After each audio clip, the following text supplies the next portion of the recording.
A white supervisor threatening to hang an African-American employee for drinking water from a, quote, white people fountain.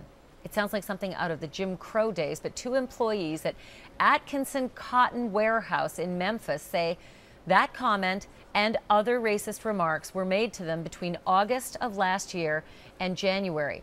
Antonia Harris used his phone to record his supervisor after what he described as months of discrimination. And here is just a small sampling of what he recorded. Hey, I need to put a sign here that says white people only. I need to use the microwave. Nah, hell no. Why I can't use your microwave, man? No, you're not white. For real?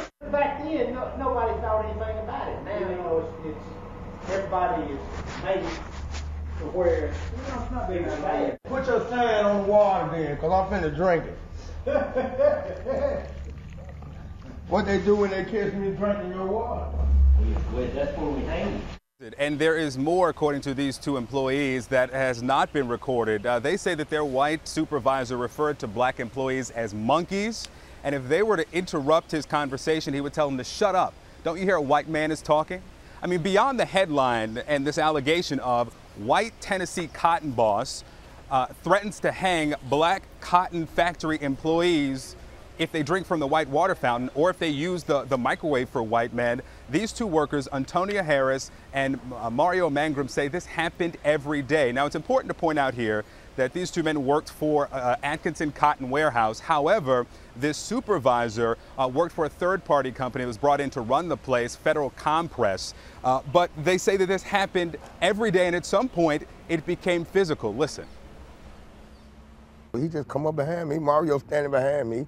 I guess I don't know how Mario get on the side of me, and he come right behind me and kick me in my behind.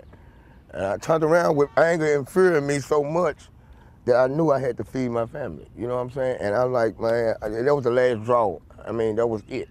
How does it make you feel that you had to just listen to it and deal with it? Man, depressing, emotionally drained, mentally scarred, you know, because that's my first encounter dealing with something like that there. And, you know, and all I see was my granddaddy, you know, and going through the things that he had to do. And that was a struggle what they went through, you know.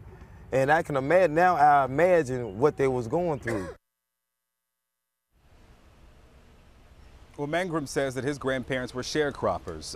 So the question is, why did they stay from the fall of 2013 to the early portion of this year? We heard a portion of it there. Mangrum says that he's a single father, and he's got to put food on the table for his son. He's the only person who can do it. Harris says that he has kids too, and there aren't many jobs in this area available for them, so they stayed for as long as they could. Until at one point, you heard Harris say that he was fed up. He went to the Equal Employment Opportunity Commission, filed a complaint, and that was in January, and after so many months of not having a resolution, that's when they decided to go public with their story, actually. We also had a conversation with a man named E.W. Atkinson. He owned Atkinson Cotton Warehouse. He says that he was never made aware of these allegations or any statements. Had he been told, he would have asked for him to be removed, but Harris and Mangrum both say that E.W. Atkinson knew. They had a meeting. Atkinson denies that.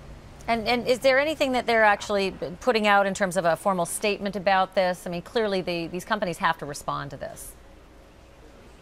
Well, there is a formal statement from this staffing company, Federal Compress. We reached out to them, and here's part of their statement. They write that Federal Compress very much regrets that the allegations were not reported to it when the first incident is claimed to have occurred. That's a portion of their statement. They also tell me that the employee, the supervisor, no longer works for the company, Ashley.